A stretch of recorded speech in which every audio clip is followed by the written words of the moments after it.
So I hope all of you are on Google Chrome. Yes, Durgesh. Now what you have to do is, so basically we are not going to download any Jupyter notebook or Anaconda or anything. Each and everything that we will do it on a Python compiler, which is given by Google and named as Google Colab. So we don't have to download any files and all. You don't have to download any notebook or you don't have to do anything extra. Everything that you will do in the class or you want to practice at your home or anywhere, you can do it on Google Colab. So we'll simply type Google Colab here.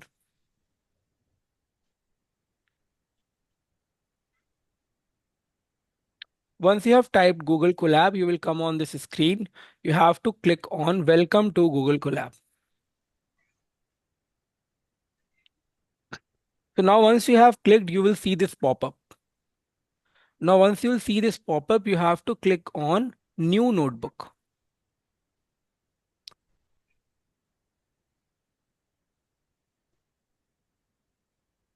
It will take some time to load. Okay, so if you see here, now this is loaded. Now I want to tell you one thing that if you are logged in with your main account, if you are logged in with your main Google account and you are opening Google Colab there, then all your files will be stored to your drive. So now if you have opened your Google Colab with your ID or mail ID, in that mail ID in the drive, there will be a notebook folder in which all these notebooks will be saved. So now what you have to do is, if you see here, this is IPNB.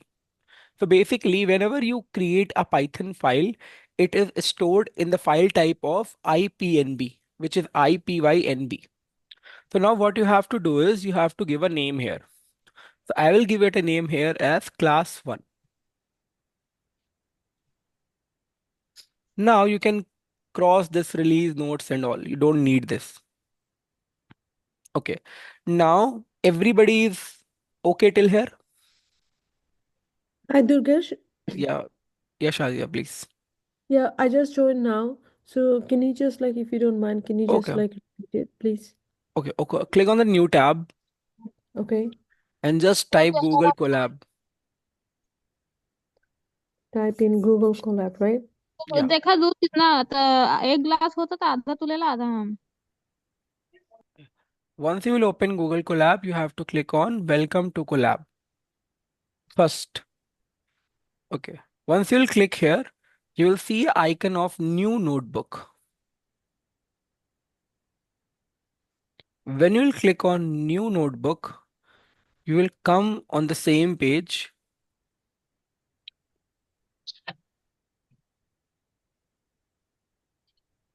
Okay.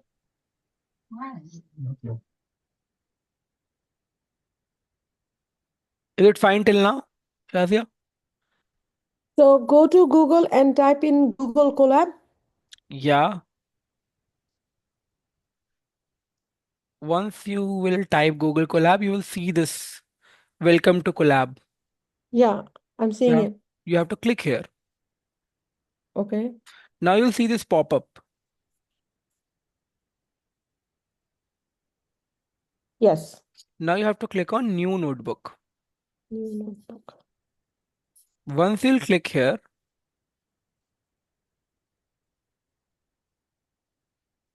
you will come on this page. Now what you can do is you just have to change the name. You can change the name as class 1. Is it fine till now? Yeah, so I see on top it's a plus code plus text. Do I write anything over? No, Like, do I don't you don't put have to it? do anything. You just have to change the name here. Just make it Go class to the 1. file? You don't have to do anything. Just you have to change the name here. Like you will see, you just have to click here and you can change the name. Oh, okay. Just type in class 1, right? Yeah. Now the second thing what you have to do with all of you is, so first of all, you have to understand one thing. Whenever you want to use the functionality of Python in your machine. So suppose you have a machine of Mac or you have Windows, but now you want to use the functionality of Python in your machine. Like you want your machine to work with Python. So now whenever you want your machine to work with Python, you need to create an environment of Python. So basically, in your machine, you have to convert an environment in which you can use Python. So whenever you download any other compilers like Google Colab, like Jupyter Notebook, or you download a tool like Anaconda, what you do is you create a setup or you create an environment in your machine. But in Google Colab, you just have to click on connect. When you will click on this connect, now your machine will be configured with the Python environment and you can use Google Colab for writing your Python codes. So if you see here, it is connected with your machine and these RAM and disk and everything will show, you will be able to see here. So now this Google Colab is connected in your machine and now if you will write a Python code, you will get an output and it will understand Python as well. Is it clear till now? Yep. Yes. Okay, great. So now I will suggest you that Google Colab is one of the best compiler and it supports AI as well. I will not suggest you to use AI from starting, but it supports AI and you can write codes with the help of artificial intelligence as well here.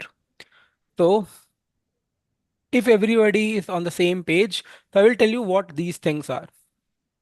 So now if you see here, there is a plus code and plus text. So now if I click on this plus code, then what will happen is I will get a new tab in which I can write my code. So if I again click on plus, I will again get a new tab in which I can write code.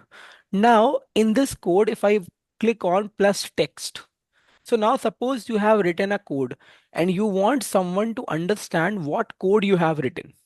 So at that point of time, you can write a text as well. So let's take an example. We will delete this. We will delete this one also, delete this one also, and delete this one also. So everything is deleted now. Now I will click on plus text and I will write basic Python for data analysis. So I have written this thing, this text, and after that I will click on plus code. So if you see here, if anybody wants to understand what what I have written in this tab or what I'm going to do in this tab, he or she can easily understand. Is this clear to all of you till now? Yes, Turkish. Now, suppose you have written your code and you want to save that file. So if you see here, first option is locate in drive. So for example, you have written a lot of code here and you want to understand where my code is actually getting saved in my drive. So what you can do is you can click on locate in drive. Now it will give you a specific location where all this file is getting stored on your Google Drive. Now, if you are a person who want to download this file or you want to download this code, so you have to click on download and you will get two options. So either you can download it in IPNB or you can download it in PY. So see, there are some kind of like for example, you have created a code on Google Colab and now you want to run it somewhere else. So that somewhere else thing can have both kind of files, IPNB also and PY also. Now you have to understand what file they require. So these two, out of these two, any of the file they may be required for their compilation or for your code to run there. So at that point of time, you can download it in any version, but maximum you will download it in IPNB only. So if someone has asked you what analysis you have done, or for example, you are doing a project and you have done your whole project on Google Colab, and now you want to share your project with someone else. So you can click on download IPNB file and you can directly share your project to that person. Now, if he will open that file will directly get open on Google Colab or any other compiler or tool that he want to load. Is it clear till now?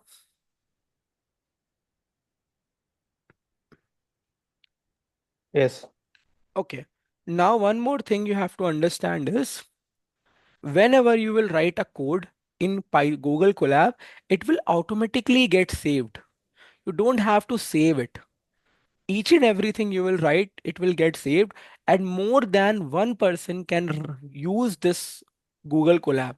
So just give me mail ID. Any one of you, just give me your mail ID.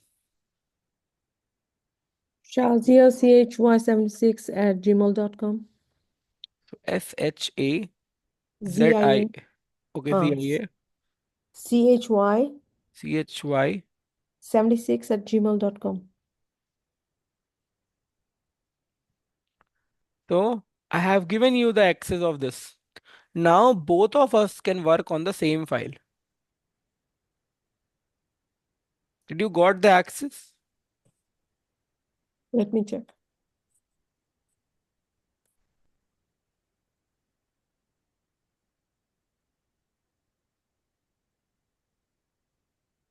I'll receive an email. Yeah, just check this is the only mail ID. Yeah. Shazia CHY76 @gmail.com. Mm-hmm.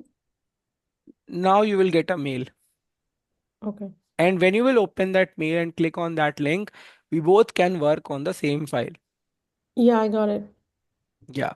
So now if you want to write a code, for example, just take an example. I want any one of you to do a code in front of me. So I will directly share you this file and you can write the code for me. Is it clear to all of you till now? See, these are the basic things that I want to tell you because it is important.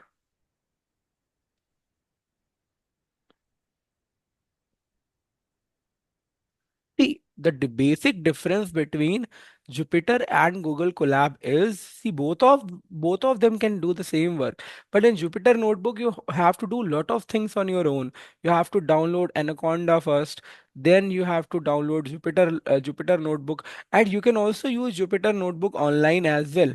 But the point is, whenever you use Jupyter Notebook online, if you want to do any project or something, you always have to create an environment and you have to load the things. And I think that is hectic. So that's why this Google Colab will help you a lot. And one more thing, if you are working in a company, you can either work on Jupyter Notebook or you can either work on VS Code or any other thing. The point is, you must know how to write a code, you must know how to do an analysis, and you must know how to upload the files and do analysis on them. So, learning a language is more important than using a tool.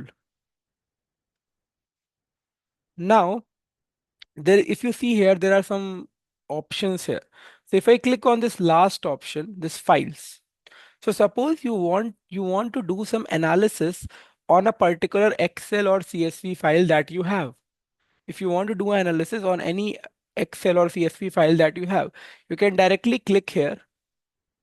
So what you can do is you can click here and you can click on upload.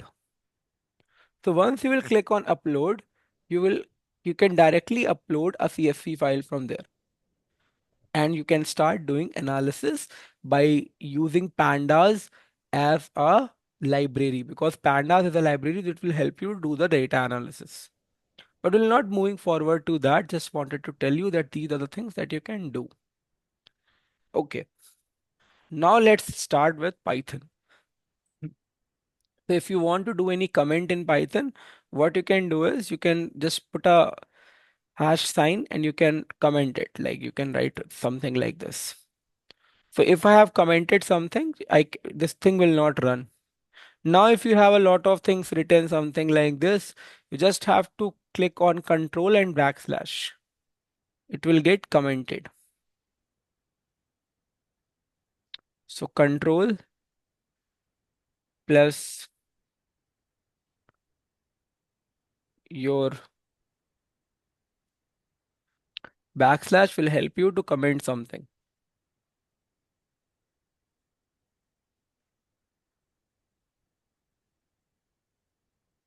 And now for Mac users, it will be command plus backslash.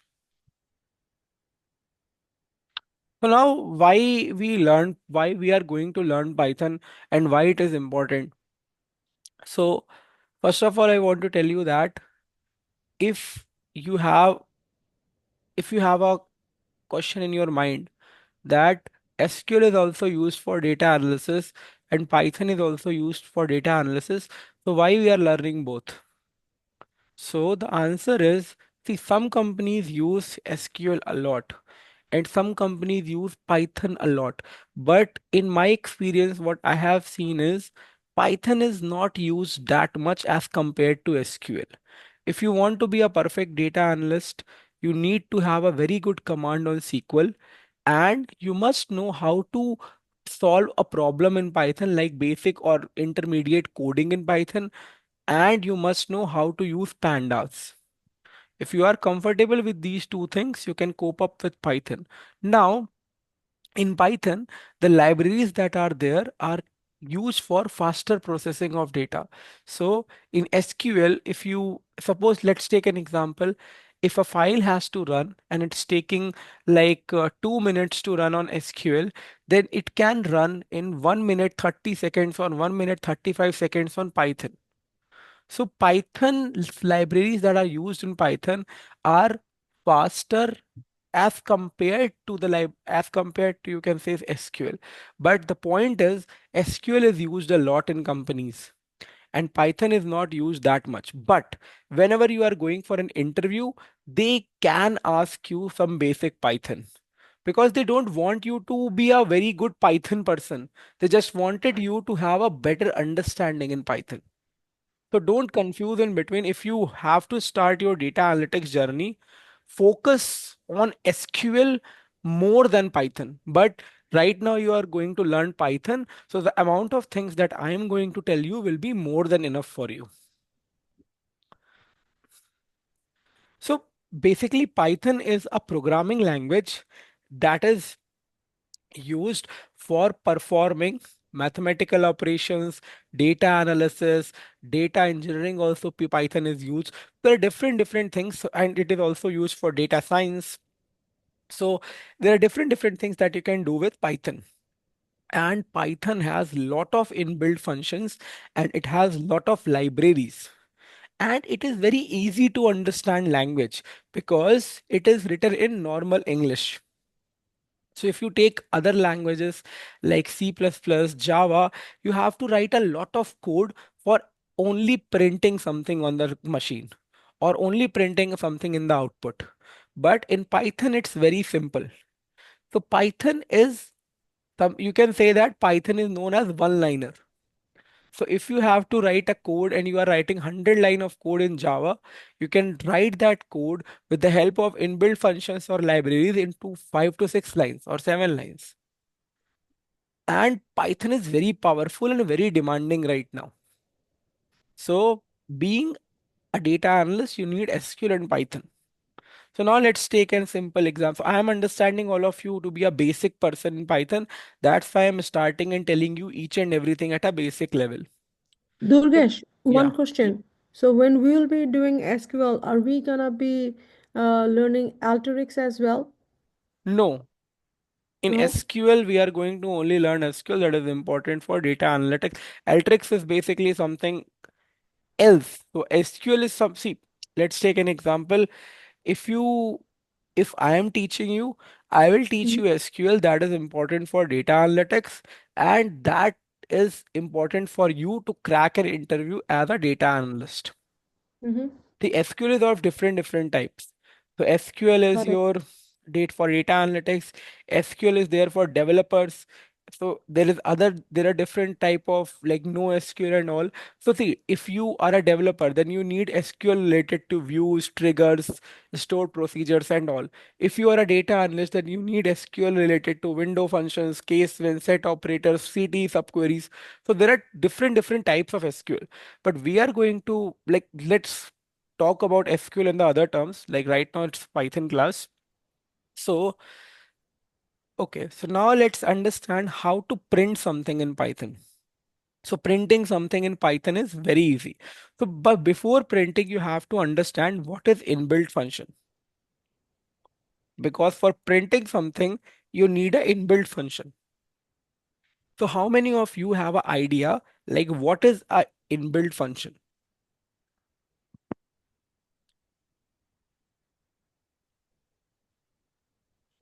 This inbuilt function means it will stored in functions like Your voice is very Build. low. Hello, sir. Yeah, hi.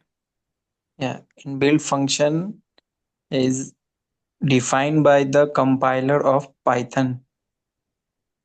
Okay, so just make it simple.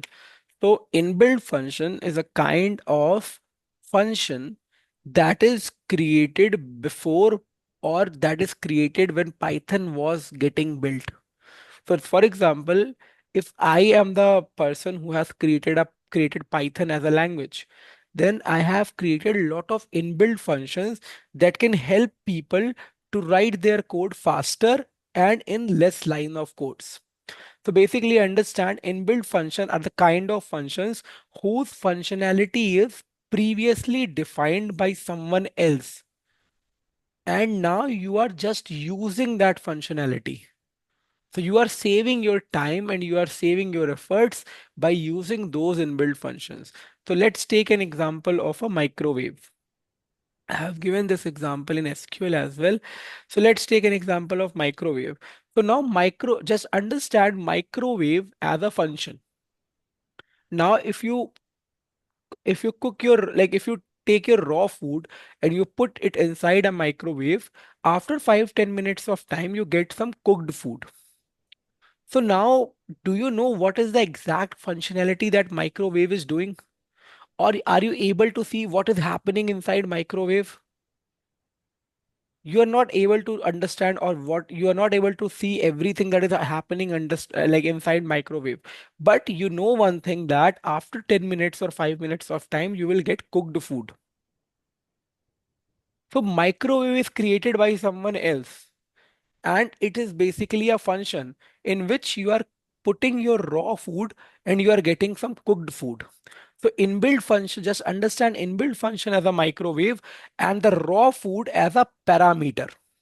So raw food is basically a parameter that you put inside the microwave and the cooked food is your output.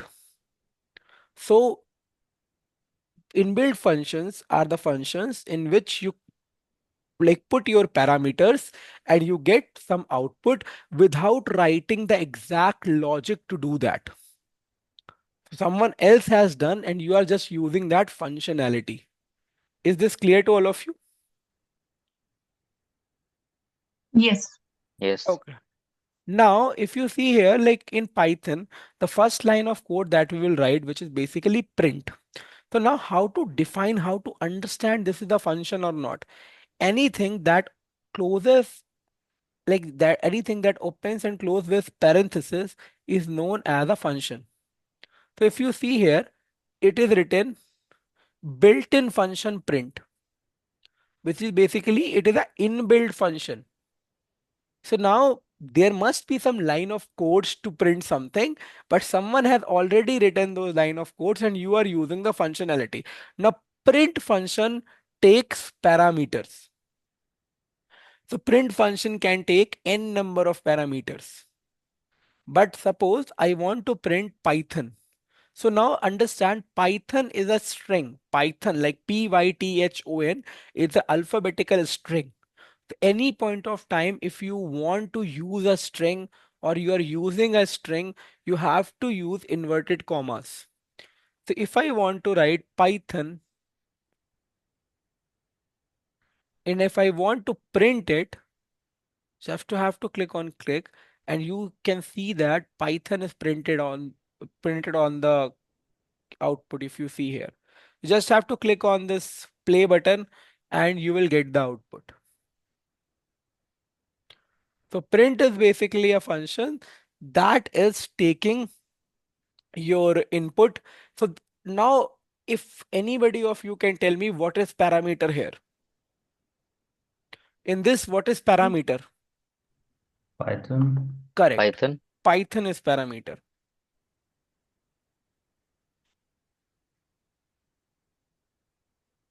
Okay. So this is the first code that we have written. Everybody write this as a first code when they are going to learn any language. Now, after writing the first line of code, you have to understand like Python, any language or any programming language that you are going to learn in future, you have to understand two things. So in Python, those two things are data type and variable.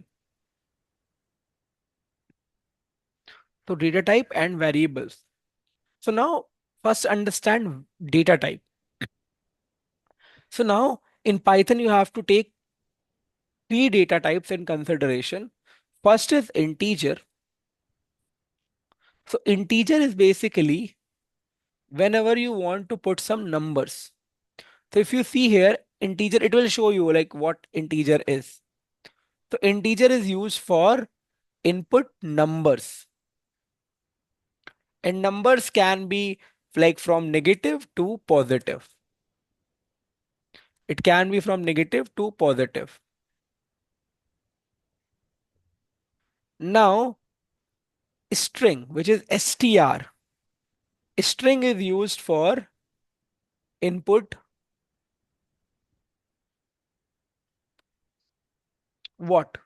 Input your characters, comma alphabets for your understanding, comma strings. So now what is a string? So if my name is Durgesh, so Durgesh is a string of 7 characters. So if I have written, if I am talking about a string, the string is basically if you in case of Durgesh, Durgesh is a string of 7 characters. So if you want to input these kind of values, you have to use str. Now if you have to use, if you have to input or if you have to use decimal values, then you will use float for decimal values. Are these three things clear to everyone? Yes. Okay. Now let's try to understand after this, like what are variables?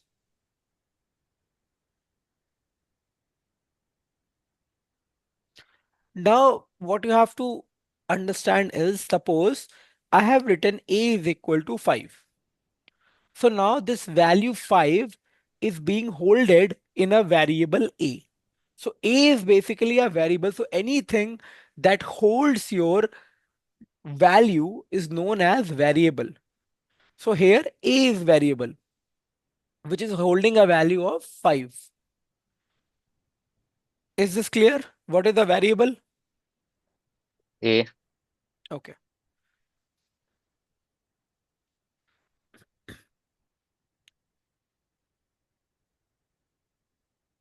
Now, after this, you have to understand like operators, operators in Python.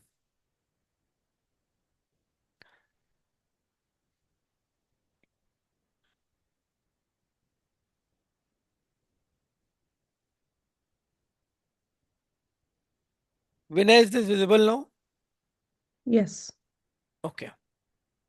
So now we'll try to understand operators in Python.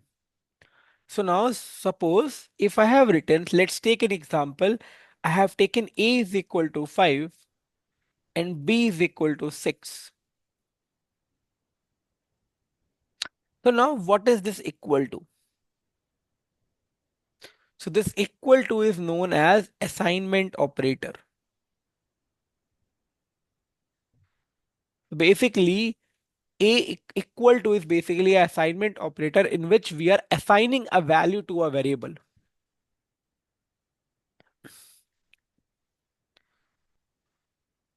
Now, if we are using double equal to, if we are using double equal to, then that double equal to is basically comparison operator, when we have to compare a value with the other value, then we have to use double equal to. Now, if I'm writing here a equal, like let's take an example. I am writing, so I have given a equal to 5, b is equal to 6. Now I'm writing a divide by b. Tell me what will be the output. So before telling me output, let's understand how this code will run. So in Python, the command or the interpreter, like interpreter is basically who reads your line of codes. So in Python, code is like code is read line by line. So first of all, this line. So first of all, interpreter will go to this line and will understand that A is holding 5. Then interpreter will go to this line and understand that B is holding 6. Now it will not see any commented value and directly go to this line. Now it already has a value of A 5 and B 6. It will do a division here. So in Python, code, like if in Python, if you are writing a code, it will get executed line by line. Is this clear to all of you? It will execute it line by line. So now what will be the output here?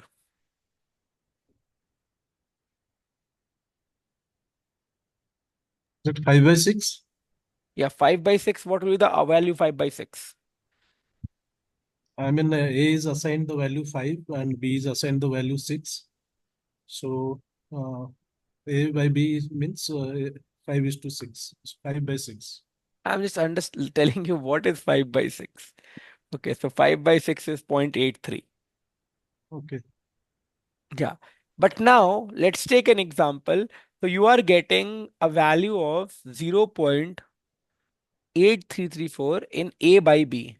Now if I'm writing A double divide by B, now tell me what will be the output. 0.83. I think It will give you 0. 0. So now this is known as floor concept. So now let's take an example. If I have written 12.99, then what will be the floor value of 12.99? 13. Wrong.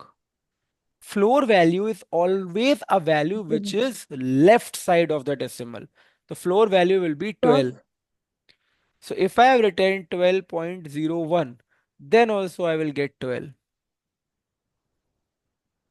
Floor will be 12 only. It's the left side. Yeah. So now if I am writing A double divide by B, so let's take an example. I will take 9. I will get 1 only. Only the floor value. But if I use single divisible, so if you see here, we will get 1.5. Now, A by B. So if there is a function known as round. So if I use round A by B, then what will be the value here? 2. 2. Because 1.5 round is 2. But now if I use double divide into this, now tell me how this code will run. So first of all, this value will come and then that value will get rounded. So this, what will be the answer of this value? 1. 1. And round of 1 will be 1 only. Yeah. So you are not getting 2 here. So No. whenever you are using a function and you are doing a calculation inside the parameter, first that calculation will happen and then that function will work. Is it clear to all of you? Yes. Now, let's take an example. If I'm writing A cross B. So now there are two things. Suppose I am writing A cross B, it will give me an output which is 54. Now if I have written print A cross B, then also it will give me an output as 54. But the difference is See, normally if you write anything on Python, any mathematical like operation, you will directly get a value. And if you use print, then also you will get a value. But for example, if I have written something like this, print A double star B, then tell me what is the meaning of this double star. So this double star basically means that we are going to square the value. Sorry, not square the value, basically, sorry. It is basically A to the power B. So if I have written 6, so 9 power, like 9 power 6, which is 9 into 9 into 9 into 9 into 9, 6 times. If we are using double star, then it is 9 to the power 6. But let's take an example. I have written these two things. Now what will be the output? Who will tell me what will be the output here? I have used two print statements.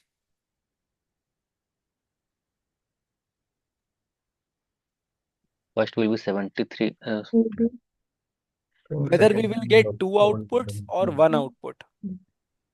one. We will get 2, I think.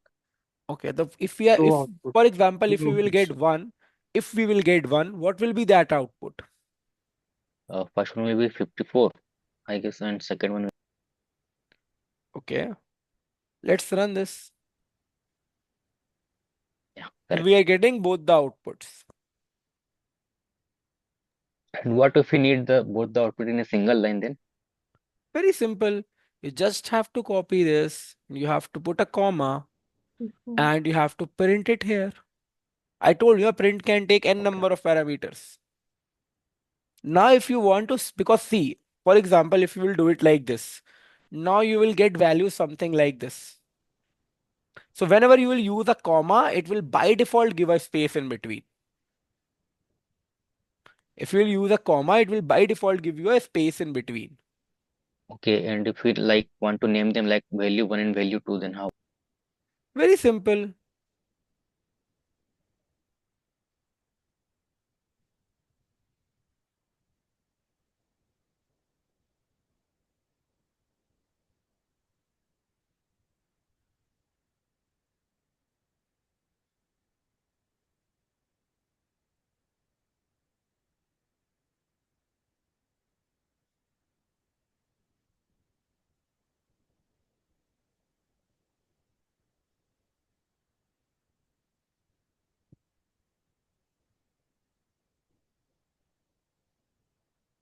Is this clear?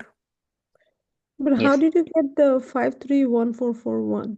Basically, it is okay. So this is basically 9 power of 6. Mhm. So it is written like this. Oh, okay. So now basically means 9 cross 9 cross 9 cross 9 6 times. Got it. Okay. Now we have to understand the last thing. So we'll come to back. This. Okay. Okay, we'll come back. Okay. Now I will not use print. I will not use print here. Now tell me how many outputs we will get.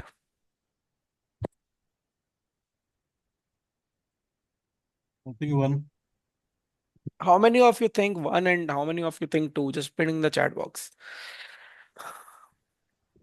Everybody is saying two. Some people are there. Navneet is saying one. Suklesh is saying one. And Prajakta is saying one. Niharika is saying one. Let's see. And if it is one, then what will be that output? If it is one, then what will be that output? The second one. Okay. Correct. So whenever you want to print both of the outputs in the screen, you have to use print. But if you not use print, then the second last one will get skipped. Suppose I have written A divide by B. Then tell me how many output will get. Only the last one. So all the previous one, only last thing will get as the output. if we are not using print, all the previous things will not get executed. Is this clear to all of you till now?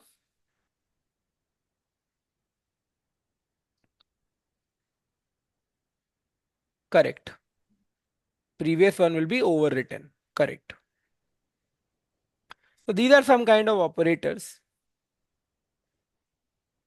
Now you have to understand one basic thing.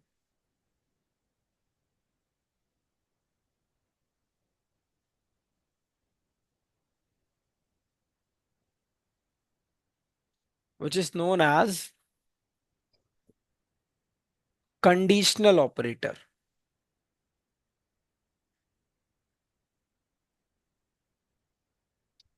Now, suppose you have a condition. So let's take A is equal to 5 and B is equal to 6. We have two values. Now, if you have a condition that if the value A is greater than value B, then I want to print yes, else I want to print no. So you have a condition, and based on that condition, you have a output. So whenever you have a scenario in which you have a condition and based on that condition, you need a output, then you need if.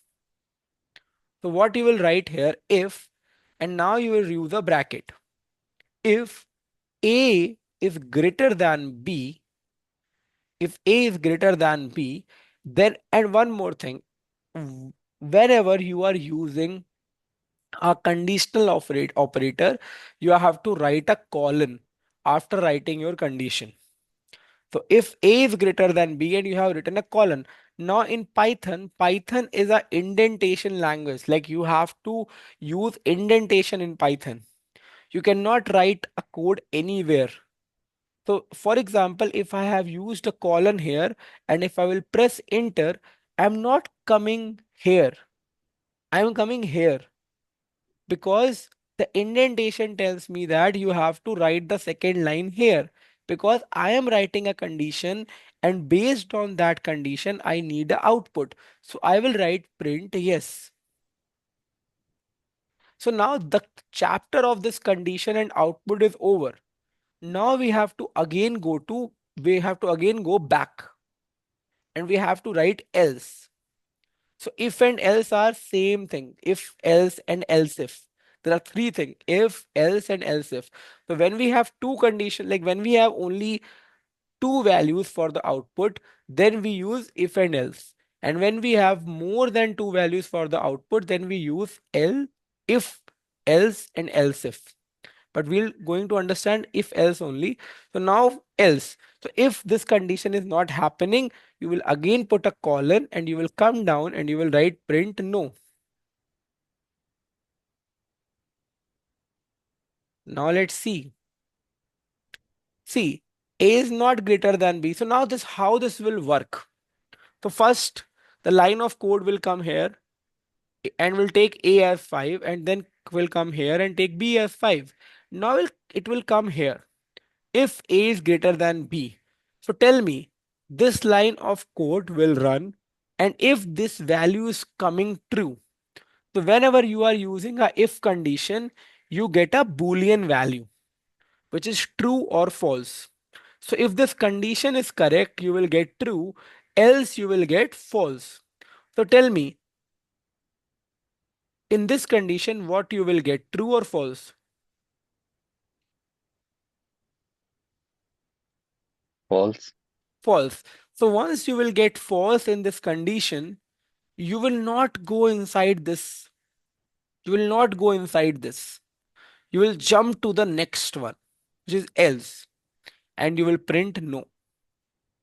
But if this condition is correct, if A is less than B, so now the condition is correct. So I will write true here. So you will get a Boolean value which is true. And if this value is true, you will go inside and you will print yes, and you will not go to this line. Is this clear to all of you? Yes. Yes. Okay. Yes. Now I will give you one more example of this.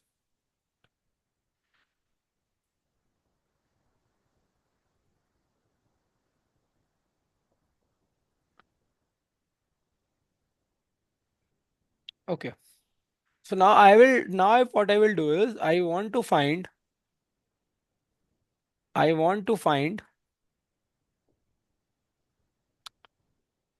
greatest of three numbers.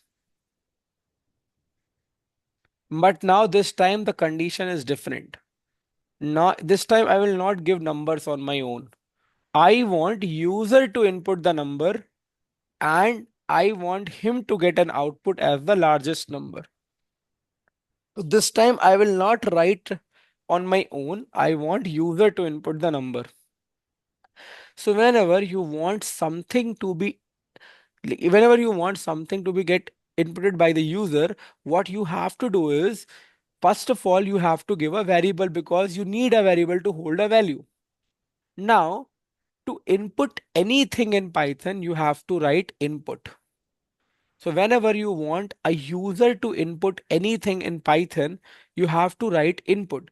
But now, by default, this input takes only string values. And you want to input a number. But by default, this input takes only string values. So now I will just give it a, and if you want to write a message so that the user can understand what he has to do, so you can write here. So I will write enter a number. So this is a message to the user so that he will input a number. So now when I have written input enter a number, now a user will not be able to input a number because by default input takes only string values. So what I have to do is I have to change this string value to a integer value. So what I have to do is I will put a open parenthesis here and I will put a close parenthesis here. I will enclose this value and I will write int here. Now my string value is converted to a integer value. This is known as casting or typecasting, in which we are converting a data type to a different data type. So by default input takes string, but right now I have used int. So it will take integer as a cast operator and it will cast my value to a number. Is this clear to all of you? Yes. So I will write input a number 1 and I will copy this statement. Now you will say me that Durgesh, if I want to take 100 numbers, do I have to write 100 times this thing? The answer is no. But to know the answer, what it is, you have to wait. So first of all, in this case, we will take three values and I will write enter a number 1, 2, and 3. Okay. Now this is done. We have an input of three numbers. Now we have to write the logic. So first of all, we will write if A is greater than B. So if A is greater than B so and is basically a operator. So there are two Boolean operators and or. So if we have to understand that we have to get both the conditions correct, then we will use and. And if we want that any of the one condition is correct, then we will use or. So I want both of the conditions correct. So I will write A is greater than B and A is greater than C. Then what this means? If A is the is, largest one. yeah, then it will means that A is the largest. So I will print A is the largest. Or I will write the largest number. The largest number is, and I will put a comma and I will write A. So it will directly give me a number here. Now the second condition. So now you know that in this kind of scenario, we need three conditions. So now we will write elif, which is else if. If this condition happened, then this. Else if this condition happened, which is B greater than C and B greater than A, then what this means that B is the largest number. So now I will write B here. Now in all the other scenarios, what will be the output? In all the other scenarios, C will be the largest number. Yes or no? So for the first condition, you have to use if. For the last, you have like for the last output, you will use else. And if you have any conditions in the middle, you will use else if, which is elif. Why are you putting colon and not semicolon after parenthesis? Because this is, so understand, this colon is used whenever we are putting a condition of a conditional operator. So colon is used, parenthesis is not used, Sanjoli. Colon is used. Parenthesis, see, understand this thing. You are talking about this colon. So if you will use semicolon here, the semicolon tells us that the line of code is ended here. Semicolon in any programming language like C++ and Java tells you that this particular part of code is ended here. And now you are moving to second part of code. But this colon tells you that if this condition happens, then you will go inside this block and you will get this as an output. If this condition is not okay, then you will go in this block. And if this condition is correct, you will print this. If both of these conditions are not okay, then you will directly go to the else block and you will print this. So now let's see how it will look like. Enter number 1. I have put a number 1 as 12 and I will put enter. Now number B as 45 and number 3 as 63. The largest number is 63. Is this clear to all of you? What if there was like four input was there, like maybe if else and If there are 4 inputs, then again what you have to do is see, basically for 4 inputs, you have to create your own conditions, like something like this. Let's take, I have taken D also.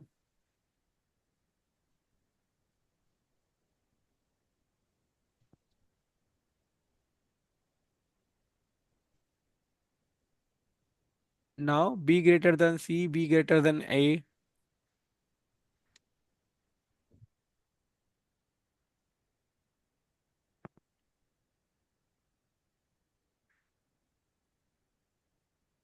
Now tell me what will be the next condition.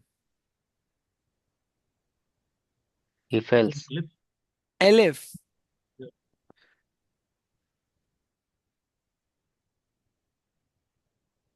Okay, means we can use elif several times. Correct. For all the middle conditions, you have to use elif only.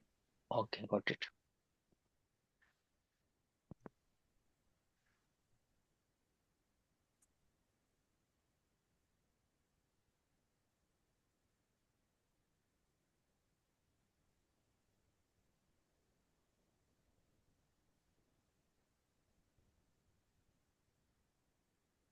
Clear? Yeah, thank you. Okay. This is like basic coding in Python. If else elif. Now let's move forward to understand. So till now everybody is clear.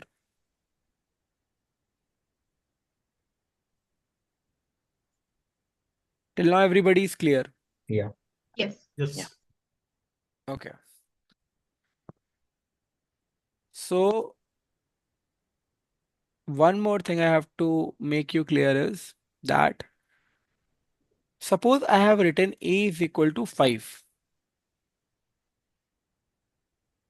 and I want this value 5 to be converted as a string.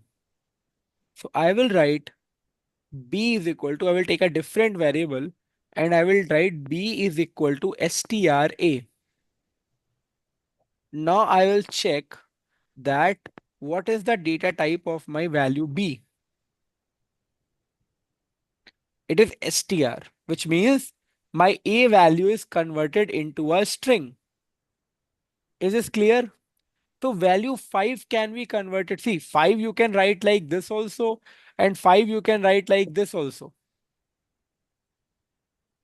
But just tell me one thing. If I have written A is equal to Abhishek, and I am writing B is equal to int A, and I am writing type of A.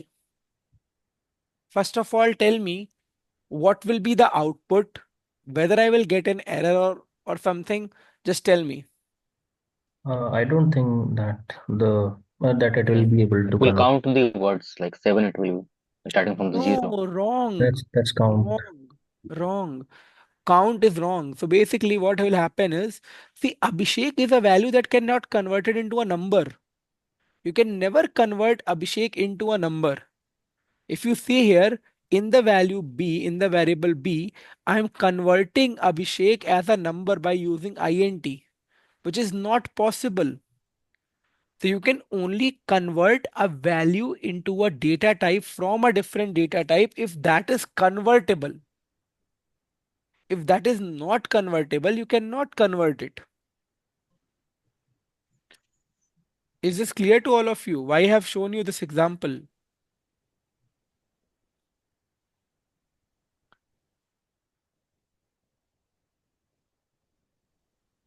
Is this clear to all of you? Yeah.